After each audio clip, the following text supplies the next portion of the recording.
बलात्कार हुनमा सबभन्दा बढी हात भनेको केटीहरूको हो। ती खाले केटीहरूको केरा नङ्ग्या जस्तो फेसबुकमा आएर नङ्गिनी, टिकटकमा नङ्गिनी, हरेक प्लेटफर्ममा नङ्गिनी। अनि यो सर्च गर त, यो सर्च गर त, हेर त त्यहाँ, हेर त कोठामा एक्लै छस् भने मात्र हेर। न्यू जेनेरेसन 18, 17, 15, 16 वर्षको हरेकको हातमा मोबाइल छ। तिनीहरूको दिमागमा के पर्छ? हाम्रो पालामा उपन्यास भन्ने थियो, सुन्दा नमिठो लाग्ला तर ध्रुव सत्य कुरा यही हो। अनि पुरै नाङ्गै भनेर टिकटक भिडियो बनाएछन्, उफ्रियाछन्। मान्छेहरूको दिमाग त परिवर्तन हुन्छ नि त, मान्छेहरूले सोध्छ नि त टिनेजमा के हो कस्तो हो भनेर। अनि त्यो मान्छेले त्यतिखेरको पायो भने जे पनि गरिदिन्छ के।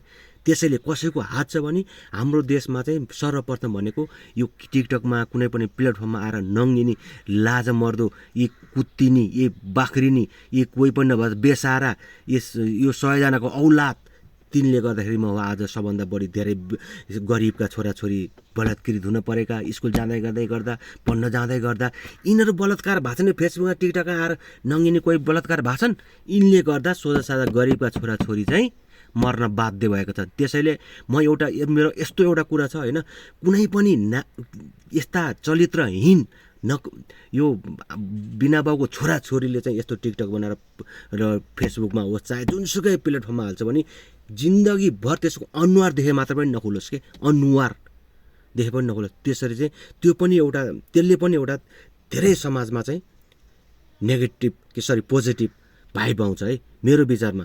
तर सबभन्दा खत्तम भनेको यहाँ टिकटकमा माग्ने छ एउटा, यो कुकुर्नी छ एउटा, त्यो के हो त्यसो के भन्छ, त्यो कुकुर्नी नै हो। त्यो कुकुर्नी, यस्ता कुकुर्नीहरू धेरै छन् टिकटकमा, भोग्ने कुकुर्नीहरू साला। यिनलाई हो केटा मान्छेले हेर त्यसलाई लाज नभएको, त्यो मान्छेको अवस्थाले जनाउँछ क्या त्यतिखेर त्यो टिनेजको मान्छेहरूलाई के। त्यसैले यस्ता भिडियोहरू पोस्ट गर्नेलाई चाहिँ सजा बढीभन्दा बढी सजाय दिएर यिनीहरूको सामाजिक सञ्जालबाटै दूर गर्नुपर्छ। जय श्रीराम, जय हिन्द राष्ट्र।